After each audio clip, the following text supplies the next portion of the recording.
میں کر دیا ہے کہ ہم سیدنا غوث اعظم رضی اللہ تعالیٰ عنہ کا نام لینے والوں میں شمار ہو رہے ہیں۔ بے شک آج اللہ نے ہمیں اتنے پیارے ماں باپ عطا فرمائے ہیں کہ جنہوں نے ہماری کٹھی میں ڈالا، بیٹا جو کچھ بھی ہو جائے دنیا جاتی ہے تو جائے لیکن میلاد مصطفیٰ کی محفل کو مت چھوڑنا۔ سبحان اللہ۔ آج اگر ہمارے والدین دنیا میں نہیں ہیں لیکن یاد رکھیں اللہ نے ہمیں سکھایا، ہمارے والدین نے ہمیں سکھایا، یہ طریقہ بتایا کہ آئے نہ ذکر کرے نہ ذکر مصطفیٰ۔ ذکر مصطفیٰ سے ہی ہماری بگڑی بنے گی۔ وہ ہم شعر تو سنتے رہتے ہیں نا، وہ کون سا شعر ہے؟ یہ وہ نام ہے جو کام بگڑنے نہیں، ہاں بے شک نام محمد یہ وہ نام ہے جو کام بگڑنے نہیں دیتا، بگڑی ہی بنا دیتا ہے نام محمد۔ من لم یشکر الناس لم یشکر اللہ۔ حدیث ضمناً آ گئی، آپ کے سامنے گوشت گزار کر دی، ہم اللہ کا شکر ادا کرتے ہیں۔ آج ہم دیوانوں کی محفل میں بیٹھے ہوئے ہیں، میلاد مصطفیٰ صلی اللہ علیہ وسلم کی محفل میں بیٹھ کر اس بات کا اقرار کرتے ہیں کہ ہم بھی اپنے آقا کو ایسے ہی مانتے ہیں جیسے ازل سے حضرت نے بیان کیا، جیسے ازل سے انہوں نے کہا تھا کہ بلا ہم سب اقرار کرتے ہیں۔ اتنی صدیاں بیت گئی ہیں، وہاں پر بیٹھے ہوئے تمام صحابہ کی، تمام انبیاء کرام کی روحوں نے اقرار کیا تھا۔ ہم یہاں پہ اقرار کریں، کیا اقرار کریں؟ ہم بھی اپنے آقا کا میراث بنا رہے ہیں۔ سبحان اللہ۔ ہم بھی اپنے آقا کا میراث بنا رہے ہیں۔ آؤ نہ پھر چلے نہ مصطفیٰ کریم صلی اللہ علیہ وسلم کی بارگاہ میں چلتے ہیں۔ صحابہ اکرام کی محفل ہے، صحابہ اکرام کی مبارک محفل ہے، صحابہ محو گفتگو ہیں۔ سید عالم نور مجسم صلی اللہ علیہ وسلم اپنے حجرے مبارک سے باہر تشریف لاتے ہیں، دیکھتے ہیں کیا ہے کہ صحابہ اکرام بیٹھ کے اپنے آپس میں گفتگو کر رہے ہیں۔ سبحان اللہ۔ میرے آقا، آپ کے آقا سید عالم نور مجسم صلی اللہ علیہ وسلم نے ارشاد فرمایا میں چلے سکوں، اے میرے صحابہ کیوں بیٹھے ہو؟ آپ کے بیٹھنے کا مقصد کیا ہے؟ یوں بھی کہہ لیجئے تو کوئی اس میں حرج نہیں ہے کہ یہ جلسہ کیسے کیوں بیٹھے ہو؟ تو صحابہ نے عرض کی جلسنا نذکر اللہ نحمدہ علی ما ہدانا لدینہ ومن علینا بک یا رسول اللہ صلی اللہ علیہ وسلم۔ ہم اس لیے بیٹھے ہیں کہ مجلس اس لیے نذکر اللہ، ہم خدا کا ذکر کریں، نذکر اللہ ہم خدا کا ذکر کریں، اس کی حمد بیان کریں، اس نے ہمیں ہدایت دین دی ہے، اس کا ہم شکریہ ادا کریں۔ اور سب سے بڑی بات یہ انہوں نے ہمارے پہ احسان کیا ہے، اس احسان کا شکر ادا کرنے کے لیے آقا ہم یہاں پہ بیٹھے ہیں۔ سبحان اللہ۔ وہ احسان کیا تھا؟ فرمایا من بکا یا رسول اللہ بکا، آپ کو عطا کر کے اللہ نے ہمارے پہ جو احسان کیا ہے اس کے شکرانے کے طور پر، اس نعمت کے شکر کے طور پر ہم یہاں پہ بیٹھے ہوئے ہیں۔ سبحان اللہ۔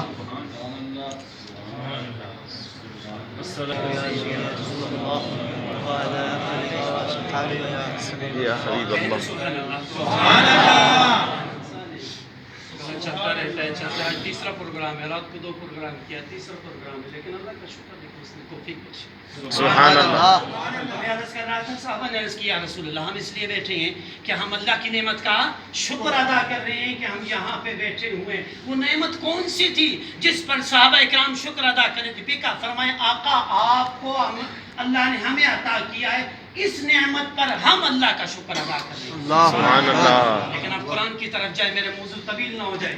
لقد من اللہ علی المؤمنین اذ بعث فیہم رسولا، فرمایا گیا ہے کہ اللہ نے فرمایا کہ محبوب، اللہ نے فرمایا اے مومنو، اے ایمان والو، میں نے اپنا محبوب آپ کو عطا کیا ہے، آپ پہ احسان کیا۔ سبحان اللہ۔ اگر قرآن کی طرف جائیں، سورہ الرحمن میں جائیں، فرمایا فَبِأَيِّ آلَاءِ رَبِّكُمَا تُكَذِّبَانِ، تم کون کون سی نعمت کو جھٹلاؤ گے؟ اگر ہاتھوں کی طرف دیکھیں، کانوں کی طرف دیکھیں، لیکن سوچنا چاہیے اس سب نعمت کا اللہ نے کہا کہ دیکھو کون کون سی نعمت کو جھٹلاؤ گے، لیکن یہ نہیں فرمایا کہ میں نے احسان کیا تمہیں یہ نعمت عطا کی۔ چھوٹا سا نقطہ دے رہا ہوں، سب کچھ عطا کرنے کے بعد یہ نہیں فرمایا کہ آنکھوں کی نعمت دی ہے پاس۔ کیوں؟ نعمت ایسی ہوتی ہے جو ہر مقام پہ ہر جگہ میں کام آئے۔ بے شک۔ وہ آدمی کیسا ہو، وہ نعمت کیسی ہو کہ جو ہم جب مشکل میں ہوں، پریشانی میں ہوں، وہ نعمت ہمارے کام بعد میں سارے نہیں خراب کریں۔ سبحان اللہ۔ احسان ہے، اللہ نے ہمارے پہ احسان کیا۔ وہ احسان کیا ہے؟ آنکھوں کی نعمت، یہ نہیں فرمایا کہ بھائی یہ احسان کیا، نہیں،